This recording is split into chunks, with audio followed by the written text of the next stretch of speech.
At the Golden Tulip Mini-Conference Hall Yenagoa, the Bayelsa State Ministry of Youth Development took a significant step towards empowering and uplifting the youth of the state by hosting the Bayelsa State Youth Policy Validation Session.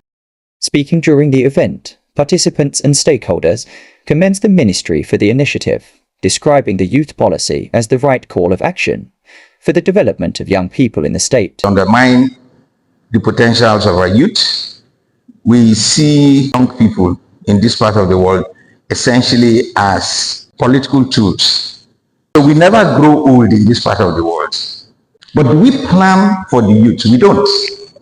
Do we even plan for anything? So it's gratifying for me to have received an invitation that we are going to validate a youth policy. I said, wow, no matter how tight it is, I'll endeavor to be here to witness, to be sure that this is really happening, that for once we're planning for the youth. So here's an opportunity given to us by the Bayelsa state government through the instrumentality of the ministry to then have a rethink, to ask ourselves, what's our plan for this category of people that we expect so much from, but we give very, very little to.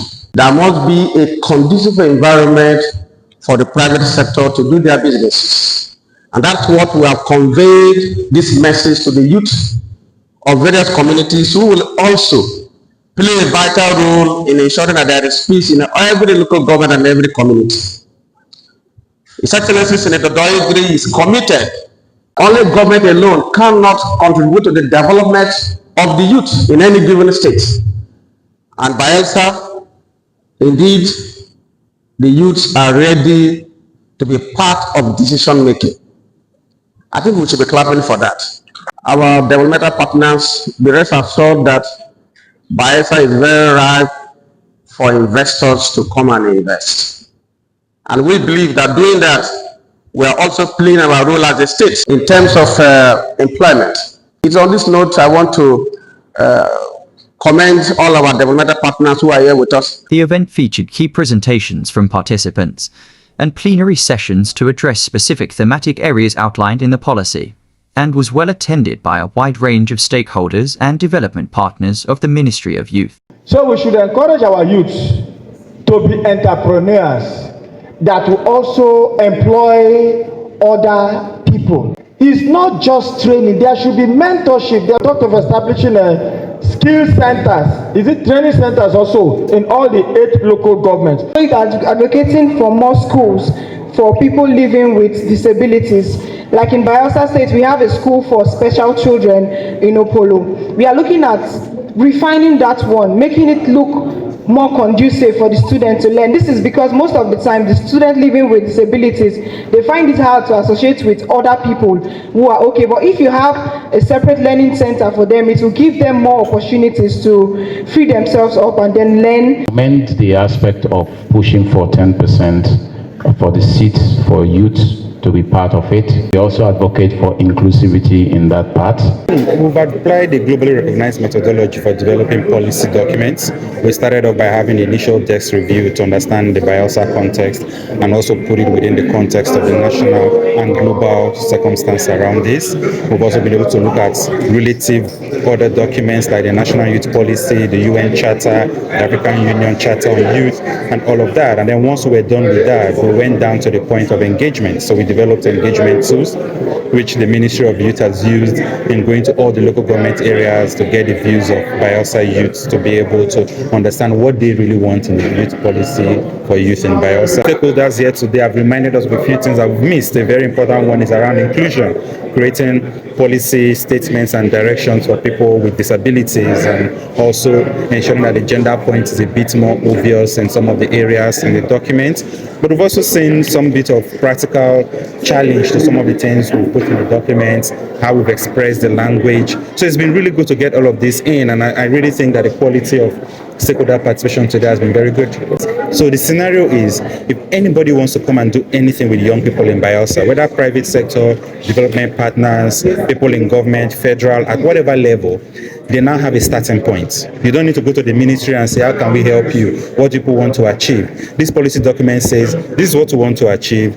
where can you come in? And that bit of direction is important for any development process. And it's a bit problematic when you don't have policies in specific sectoral areas, because people don't know where the entry points are. They don't know what the objective is. They don't want to know what the final point is. This policy document will tell anyone without any doubt that if you want to work with Bayelsas in tech, you want to work with Bayelsas around education, on health, on the economy, whatever you want to do with Bayelsa youth, there's clarity on what the state wants to achieve in that area and where you can come in to achieve it. Not having a policy before now means ordinary, like we don't even know where we are headed as a ministry and as a people with respect to youth development. It's just been anything that comes by is good. But now we have a policy, we have a roadmap, now we will have an implementation plan. So you can now measure, you can time it, you can say, okay, this is what we want to do with respect to youth in agriculture, in ICT, in oil and gas,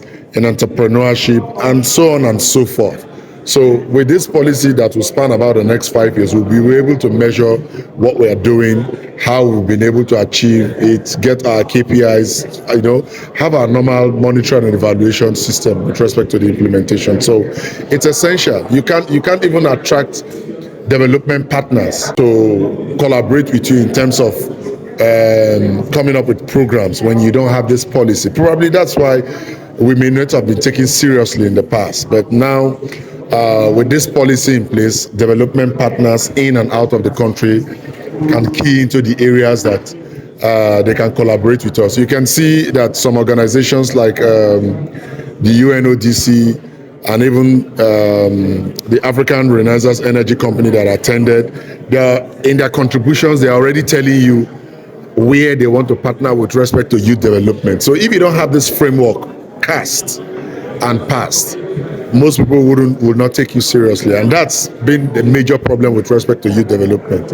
Yes, this is another achievement of the Governor Doyejiri's administration. Since the creation of this state, there has not been a youth policy. Yes, there are very few states in the federation that have a youth policy, but we should always be among the best, not among the many that have not done it, and this is what we have achieved so far. Honestly, I'm so glad with respect to the sound contributions that were made here from the various stakeholders, from the United Nations, from the private sector, from the Bank of Industry, from the World Bank. Just name them that came here. For me, I'm very excited. Their contributions, their perspectives, and the input. So it was thanks to the Brace Commission. Even the Nigerian Youth Parliament was represented there. Everybody, the National Youth Council, of course.